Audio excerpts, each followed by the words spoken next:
Brennan Agranoff, and so I started HoopSwagg when I was 13 years old, but my story kind of started before that.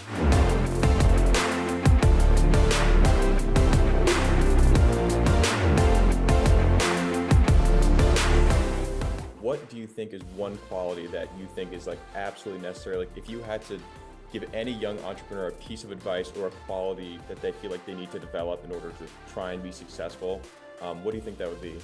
The desire to learn, and I don't know that it's a quality you can like make yourself have. Figure that out early and you'll be able to teach yourself a lot of things. Do something that you're interested in, that you care about and find genuinely interesting. Otherwise it's going to end up feeling like work. But like when you find things that you are genuinely curious about and want to learn about, it doesn't feel like work. And if the outcome of that is money, then fantastic.